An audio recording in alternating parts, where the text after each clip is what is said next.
Assalamu alaikum warahmatullahi wabarakatuh. Mpenzi mtazamaji, natumai mzima buheri wa afya. Jina langu ni Haifa Muhammad na karibu katika kipindi kipendacho Upeo wa Asubuhi ndani ya kitengo Bustani la Ndoa. Alhamdulillah, leo ni furaha yenye nuru, yenye neema.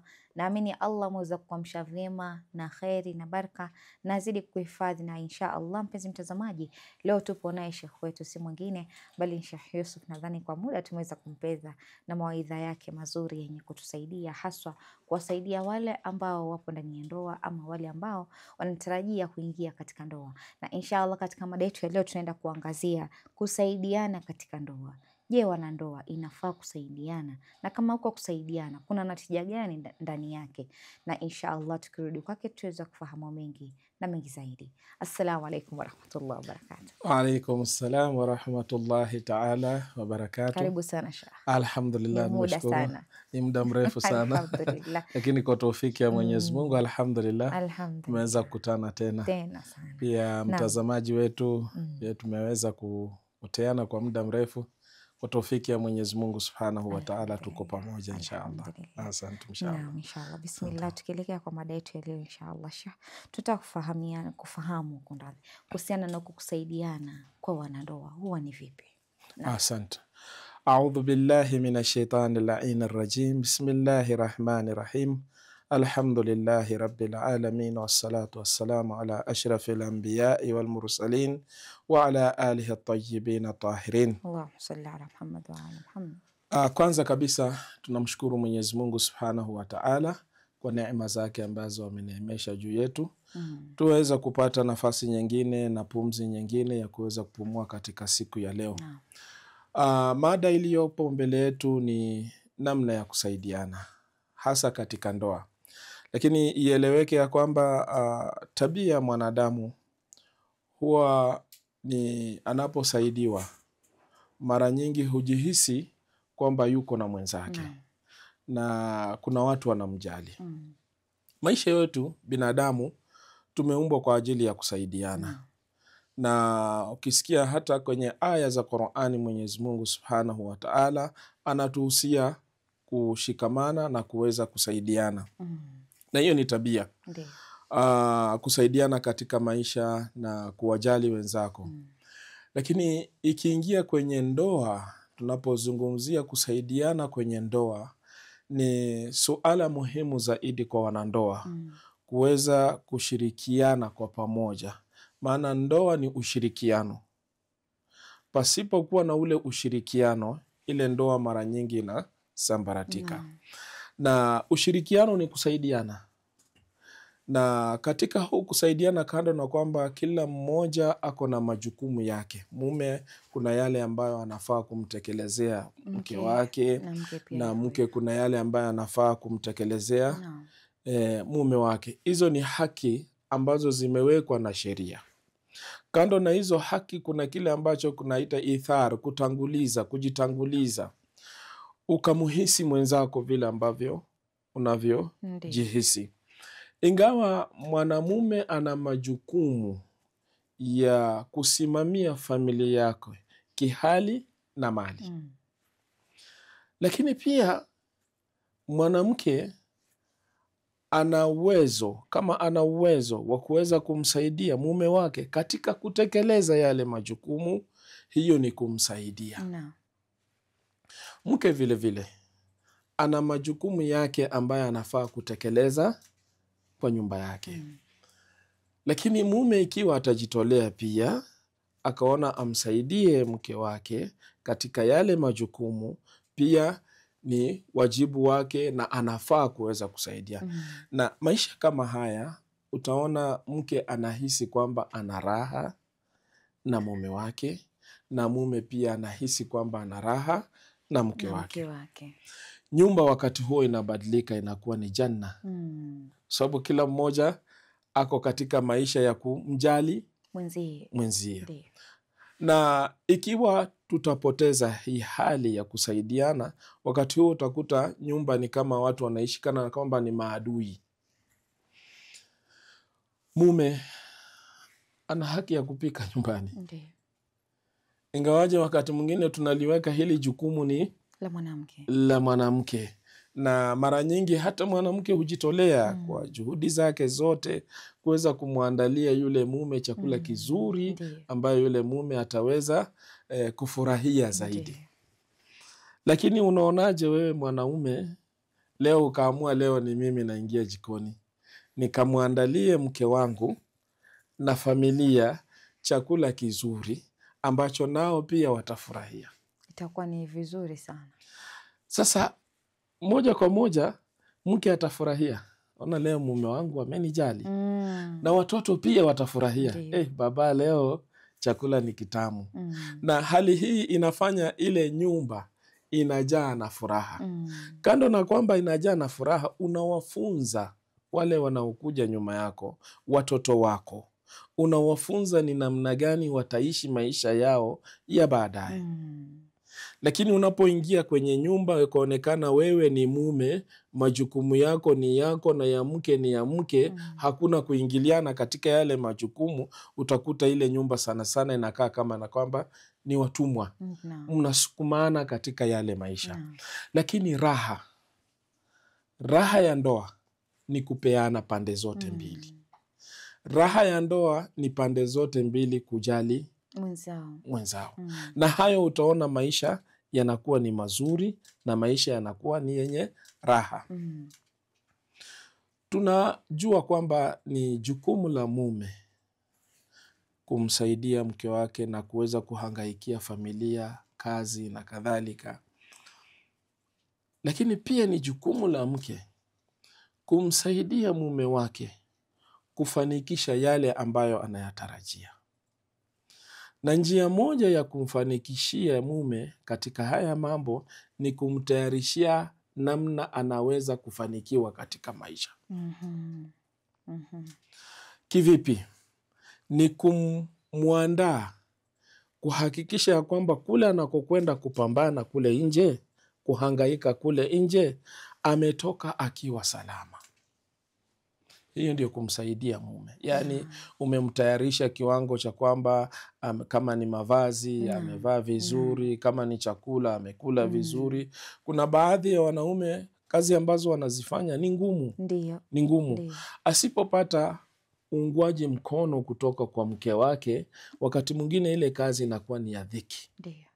Lakini anapopata uungwaji mkono kutoka kwa mke wake, yule mume anafanya ile kazi na utaona maendeleo katika jamii. Ni jukumu lake kuwaletea yale ambayo wanahitajia katika maisha. Lakini pia mke, hata wewe ukihangaika kule nje, ni jukumu lako pia uweze kuangalia pia familia, hata mume wako. Sisi ninajua kwamba mume anafaa kununulia mke wake mavazi. Anafaa mnunulie mke wake chakula kizuri na kadhalika. Lakini unaonaje wewe mke? Mara hii ukasema leo nataka kumpa mume wangu surprise. Katika hela zangu mimi, leo nimnunulie mume wangu nguo. Nimnunulie mume wangu zawadi. Sio tu mume akupatie. Wewe pia ni kile ambacho tunatafuta hapa ni ushirikiano na kulete furaha na mapenzi ndani ya ndoa. Sasa bila shaka yule mume anapokuja na akakutana na ile zawadi atafurahia. Kwanza ataelewa ya kwamba mke wake anamjali, anamthamini. Kwamba hata kando na kwamba anahangaika kule nje, pia mke wake anafanya nini? Anamhangaikia. Kwa hivyo utaona yale maisha ya ndoa yanakuwa ni maisha mazuri. Kwa sababu pande zote mbili zinapeana. Pande zote mbili zinasaidiana. Kule Uluyani na baadhi ya mila zetu tunaelewa ya kwamba kuingia jikoni ni mwiko kwa mwanamume. Hii ni kazi ya mwanamke. Na ni vigumu sana ukamkuta mwanamume ameketi anafua nguo zake, anafua nguo za mke wake. Tumelelewa kwamba sisi katika mila zetu kwamba hilo sio jukumu lako, ni jukumu la mwanamke. Lakini ukiingia katika Uislamu wanakuambia fanya chochote ambacho kitalete furaha Ndio. katika ndoa yenu. Na ndio maana wakasema kwamba yule mwanamke aliletwa katika maisha yako kuwa tulizo la roho. Ya, kabisa. Lakini sasa wewe wakati ambapo utaona mimi najifunga kwa sababu hiyo sio kazi yangu, wakati mwingine yule mwanamke anataka kusikia kitu kizuri. Ndiyo. Anataka kuona mabadiliko kutoka kwako. Kuna shida gani ukifua? Hakuna shida. Kuna shida? Hamna. Lakini wengi ikifika ni mida ya Jumapili wanaamua leo sisi tuko nyumbani, kama mimi na mke wangu tuko nyumbani, wanaamua hebu tusaidiane kufua. Mimi nikichanguo, wewe unasuza unaanika. Sasa inakuwa kuna mahali watu wamechangisha na kusaidiana, angalau pia anapumzika, kwa sababu huenda wiki nzima amefanya, lakini ile siku moja tu kuiweka kwamba unamsaidia inaleta ile mahaba ndani yake kabisa. Wengi watasema kwamba mwanamume kwa nini anafanya zile kazi, anafua, ana nini. Wengi huenda mpaka kusema kwamba labda amefanywa limbwata, wanasema amekaliwa chapati na sio kwamba labda amekaliwa chapati, ni kwa sababu anajua majukumu yake. Anajua mimi nikitaka kuzidisha mahaba baina yangu na mke wangu, kuna vitu lazima nizidishe pia mimi nijiongeze. Unajua hata pengine mtazamaji pia anaweza kuwa anashangaa tena, kwa nini haya majukumu yanamfaa mwanamke hayamfai mwanamume kuweza kuyafanya baadhi ya majukumu ya nyumbani. Ni kweli mwanamke kama mwanamke ana jukumu la kutunza nyumba yake. Na wewe mwanamume una jukumu la kuhakikisha yale ambayo anahitajia mke wake unaweza kumtimizia. Lakini kuna baadhi ya mambo ambayo yamewachwa huru. Yani wewe unaweza ukamfanyia mke wako na mke pia anaweza akakufanyia. Lengo hasa la ndoa yenyewe ni kushirikiana kwa hawa wanandoa na katika mambo yote. Na haimaanishi ya kwamba wewe wakati ambapo umeoa mke, hata wewe ukiwa peke yako ulikuwa unapika. Lakini kwa sababu leo umeoa unasema sasa nimeoa mfanyakazi. Hiyo sura inafaa itoke katika picha zetu sisi wanaume. Tukiangalia majumbani mwetu watoto wa kiume wanavyokuzwa, ni kwamba saa zingine pia nikiangalia mamangu anavyokuza wajukuu zake, hasa mjukuu wake kiume, aliamua acha mimi nimkuze huyu aje kujisaidia binafsi. Kuna kule kufua anajifulia. Kupika ndio unafunzwa kupika basic, unajua kabisa mimi ugali najua kupika nini na nini. Inakuja pia inakupata kuna siku ule mke wako anaweza kuwa mjamzito na haezi ingia jikoni, amelemewa kiasi cha kwamba haezi kupikia. Wewe kama mwanamume inakutuma pia kule kujituma. Kusema acha mimi na mimi nifanye. Najua hali halisia mke wangu haezi ingia jikoni, haezi fua. Sasa inakuwa ni kitu ambacho kinaleta natija baina yao wawili. Ni kweli. Sasa na huku katika hali ya kujituma, mara nyingi inafanya mpaka mke mwenyewe anahisi kwamba kando na kwamba ana mume, ana zaidi ya mume. Kweli. Wengi wanaweza sema na huyu mwanamke ikiwa nimemuoa kwa sababu gani? Nimemuoa nifanyie hizi kazi zote. Kwa nini asifanye? Baadhi wanaweza kuwa wanajadili maswali kama haya. Ni kweli. Anaweza kuwa ni majukumu, lakini tuelewe ya kwamba huyu mke ni binadamu. Ndiyo. Ni binadamu. Vile wewe unavyochoka ukiwa kazini, pia yeye achoka pia hapa nyumbani. Ndiyo. Wengine wanasema hakuna kazi ambayo mwanamke anafanya nyumbani. Lakini ukweli wa mambo, kazi za mwanamke nyumbani ni nyingi zaidi. Hasa wakati ambapo wanapokuwa na watoto na familia, zile kazi zinazidi. Unaonaje wewe mume ukawa umeamua katika wiki mzima, leo ninapumzika nyumbani, leo mimi ndio nazifanya hizi kazi. Leo mimi ndio nataka kutayarisha chakula cha sapa, nataka kutayarisha chakula cha lunch namna hii. Ni mimi leo, familia yangu waweze wakafurahi. Kwa hivyo utaona haya maisha mazuri kabisa ni yale maisha ambayo pande mbili zote zinapeana. Na ukiangalia pia ushirikiano baina yao wawili inaleta inaleta pia picha nzuri kwa wale watoto. Asante. Kwa sababu wanaangalia mimi kwa hivyo nikikua kuna hii picha pia mimi najua itakuwa hivi. Kama mimi baba yangu ana uwezo wa kumsaidia mama, kwa nini mimi nikikuwa pia nitakuwa na ule uwezo, Mungu akinijalia mke ama nini, itakuwa na uwezo wa kumsaidia mama. Yani inaleta picha nzuri na inajenga ule uhusiano baina ya wazazi na wale watoto. Alafu pia wale watoto wanaishi katika maisha ya kutamani ndoa. Ndio. Wanakuwa wakitamani hayo maisha. Yani mimi natamani ninapokuwa mkubwa niwe na mke wangu na mimi nifanye vile ambavyo vijana wanaiga kutoka kwa baba yao, na pia mabinti wanaiga kutoka kwa mama zao. Sasa kila mmoja baadaye utaona anakuwa na hamu ya kutamani kuyafikia yale maisha ili na yeye aweze kupata zile faida. Lakini ikiwa tutaishi maisha tunasema maisha magumu, ya ugumu, yani ukifika nyumbani unakuta pengine kijitayarishwa chakula, kwa nini haujatayarisha? Na kuna wengine wanawapiga wake zao hasa ya mimi nimehangaika kazini, badala ya kuuliza hali ni kwa nini hali hii imetokea. Wakati mwingine unakuta mke ni mgonjwa, hawezi akafanya zile kazi, na pengine alikuwa na matumaini kwamba ukija utamsaidia, lakini wewe umekuja na hasira kwa sababu umekuja ukiwa na njaa zako, ukakuta hakuna chakula na mwenzako anaugua. Kwa hivyo itakuwa ni hatari. Ndoa yenye raha, ndoa nzuri ni ndoa ya kushirikiana. Mashallah. Na tuna historia ndefu huko nyuma kwa Imam Ali na Bibi Fatima na maimamu, ni namna gani walikuwa wanashirikiana. Imam Ali alikuwa ni mume, lakini unakuta wakati mwingine wanashindana katika kazi za nyumbani. Fatima anataka kufanya hii, Imam Ali anataka, mpaka mwisho wanapeleka kesi kwa Mtume. Sasa maisha haya yanaleta furaha. Hata watoto wanapoangalia wanaona na wanaweza pia kutamani nao kuingilia katika hilo jukumu, wasema mwisho na sisi tutafanya. Mashallah. Hiyo ndio furaha ya ndoa. Shukran sana Shah. Acha tuchukue pumziko, tukirudi tutaweza kuendelea na awamu ya pili.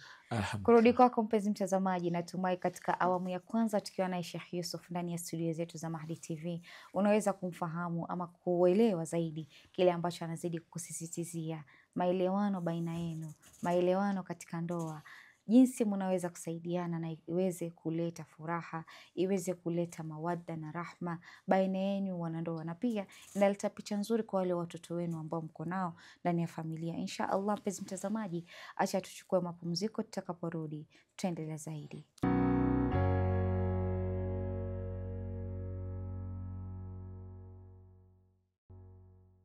Assalamu alaikum warahmatullahi wabarakatuh. Mpenzi mtazamaji, karibu tena katika awamu ya pili ya kipindi kipendacho Upeo wa Asubuhi ndani ya kitengo Bustani la Ndoa, tukiwa na Sheikh wetu ambaye anazidi kuelezea mengi. Naamini unazidi kufaidika, kufurahika, hasa ukiangalia maelezo anayoyaelezea ni maelezo mujarrab kabisa, mambo ambayo wewe kama mwanandoa unapaswa kuyafahamu, ama wewe kijana unaitaka kuingia katika ndoa, insha Allah ni mengi ambayo unapaswa kuyafahamu, na insha Allah tukirudi kwake tutaweza kufahamu mengi na mengi zaidi.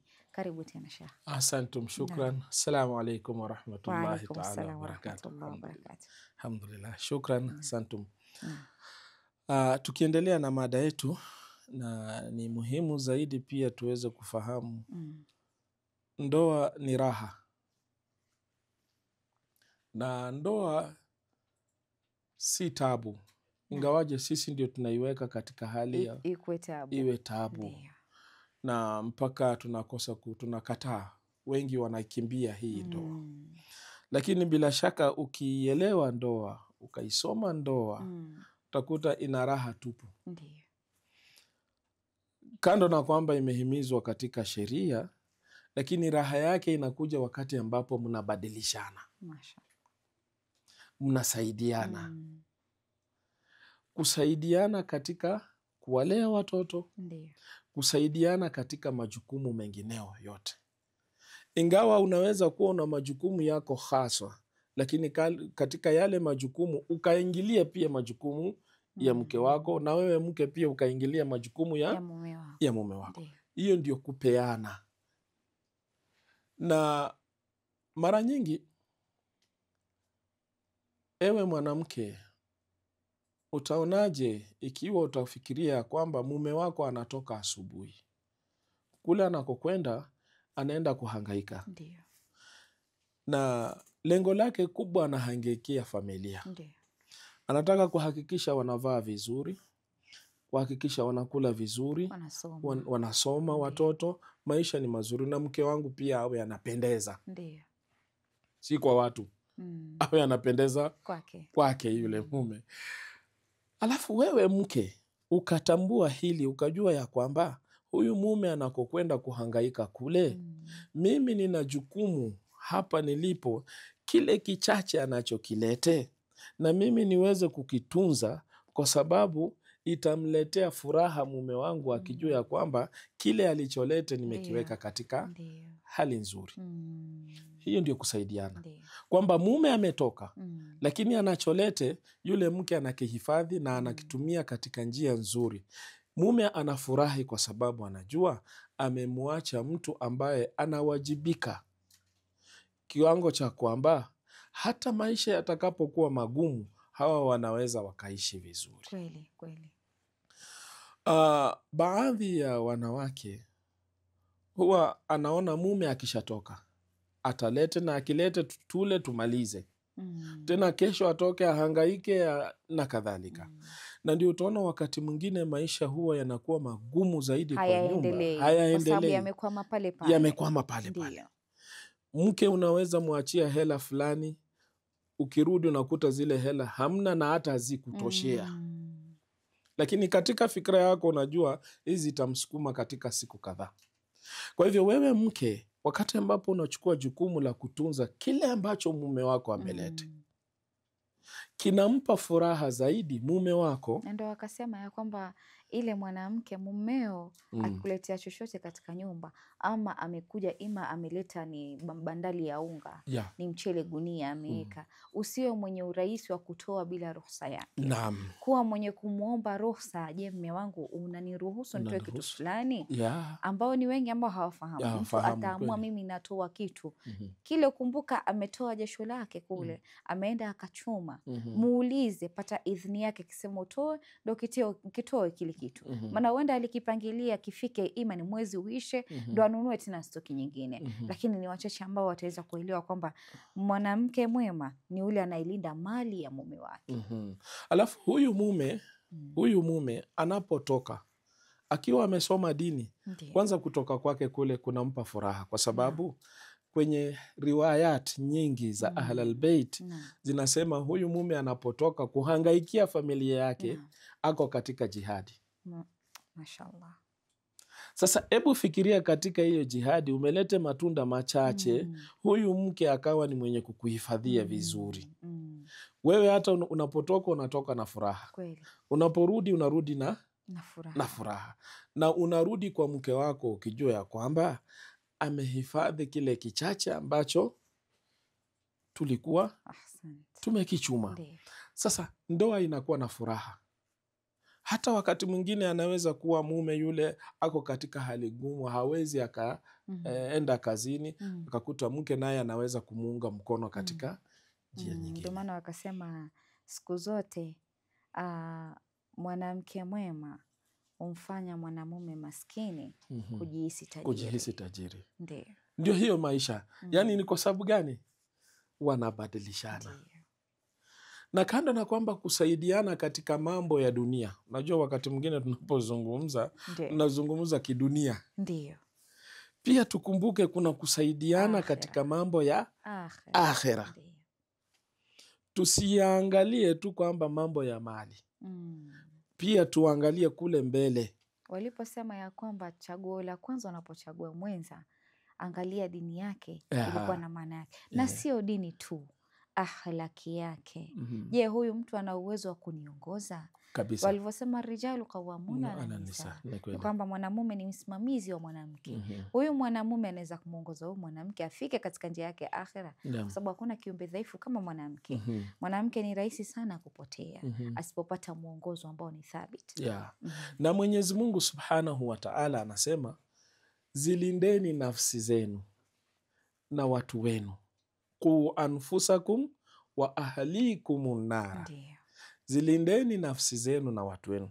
Yaani wewe mume, kama unapenda kuyafanya matendo mema, yahimize hayo matendo mema kwa mke wako, Ndiyo. kwa sababu unamsaidia, unatamani naye afanye nini? Aingie peponi. Ndiyo. Namna wewe Mkutane unavyotamani nyote. mkutane nyote kule Ndiyo. peponi. Vile unavyotamani kuingia peponi, Ndiyo. naye pia mtamanishe kule peponi. Unaswali, msaidie mke wako kuswali. Wakati mwingine umeingia jikoni kuona mke kazi zake hizi ni nyingi, na mimi nimemaliza kuswali na time ya swala bado ndio hii, mke wangu anahangaika, naambia mama watoto, hebu wacha nimalizie hapa, nenda ukaswali. Ndio maana wanaume wengine wanashauriwa ile sawa, mwanamume ameambiwa aende akaswali msikitini, lakini ni vizuri pia ile subhi. Hakuna watu ni wazito kuamka asubuhi kama wanawake. Japo najua wanaume wanajikaza sana, lakini hichi kitu kina uzito sana upande wa wanawake. Sasa ukiwa mwanamume mwenye unataka kumuongoza yule mwanamke, angalau siku moja amka umswalishe kabisa. Muamshe, mke wangu, ni muda wa swala. Swali jamaa. Pia inaleta nuru kabisa. Soma Qur'ani na yeye.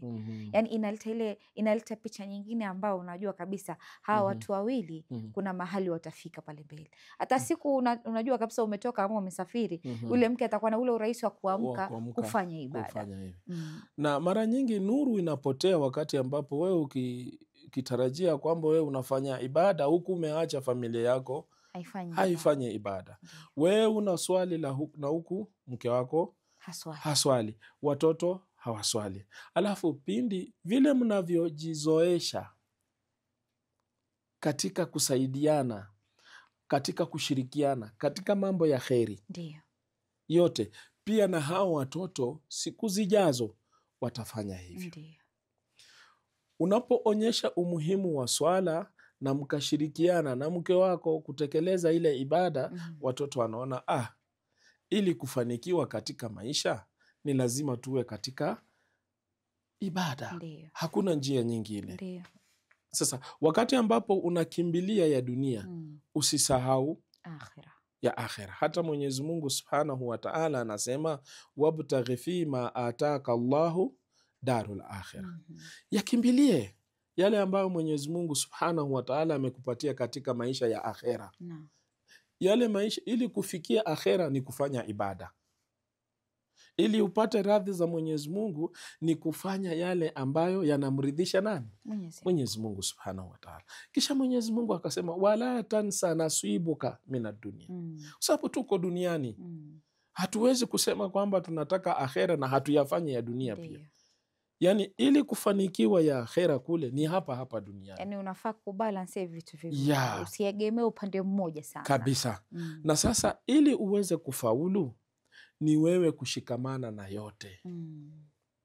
Sababu dunia inakujengea akhera yako. Ndio mmoja akasema, kuna siku wakati niko katika TikTok nasikiza Ustadha Zena alikuwa anasema ya kwamba mwanamume sawa, wewe ni shekhe, hatujakataa wewe ni shekhe, lakini hujaamrishwa uende ukakae msikitini tu. Pale pesa haiwezi kuja peke yake. Lazima utafute njia mbadala ya kuweza kutafuta ile riziki. Ni kweli. Maana kupata ile riziki kule nyumbani mtu yataka kula, yataka nini, hauwezi rudi tena mkono mtupu, kwa sababu kuna mwingine ataenda akae msikitini. Ile kule msikitini ndio Allah amekupa nguvu wewe kama binadamu. Bado wewe ni mwalimu unafanya tabligh, na bado ukiangalia kuna kazi ambayo unajifanyia wewe. Ambayo unajua kabisa hii nitalea familia yangu nayo. Inaleta ile natija mwisho wa kwamba unajali ya dunia ya nini akhira unatimiza, na dunia pia hujasahau. Ndiyo. Kabisa. Alafu Mwenyezi Mungu ameweka kila kitu sababu. Ndiyo. Na mwanadamu asipofuata zile sababu hawezi akafanikiwa. Yani Mwenyezi Mungu anateremsha riziki, anapeana riziki. Ndiyo. Na kwa uadilifu wake na huruma yake Mwenyezi Mungu anawapatia wote, waasi pia na wenye kumtii, anawapatia katika riziki yake. Lakini kuna njia ambazo ameweka ili kuweza kuifikia hiyo riziki. Sio kukaa msikitini. Huwezi ukakaa tu msikitini ukamuomba Mwenyezi Mungu, Mwenyezi Mungu niteremshie hela. Hazitateremka. Lakini unapomuomba Mwenyezi Mungu akujalie wasila kuna dua moja nzuri sana huwa tunaisoma, inasema Allahumma in kana rizki fi sama, ewe Mwenyezi Mungu, ikiwa riziki yangu iko mbinguni, niteremshie. Na ikiwa riziki yangu iko baharini, nitolee. Yani unaomba Mwenyezi Mungu akusahalishie mahala ambapo utaipata nini? Riziki yako. Lakini hauwezi ukakaa na mambo, miongoni mwa mambo ambayo yanafanya familia pia inaweza kuwa kurudi nyuma ni mambo kama haya. Sasa we mume unafaa ujitume, na unapojituma familia yako pia nayo inajikuza kutokana na zile juhudi zako. Na kwa sababu uko katika jihadi, katika mambo yote unayafanya ni ya kheri. Kwa hivyo ni muhimu sana tuelewe ya kwamba ili kufanikisha ndoa ni lazima tushirikiane.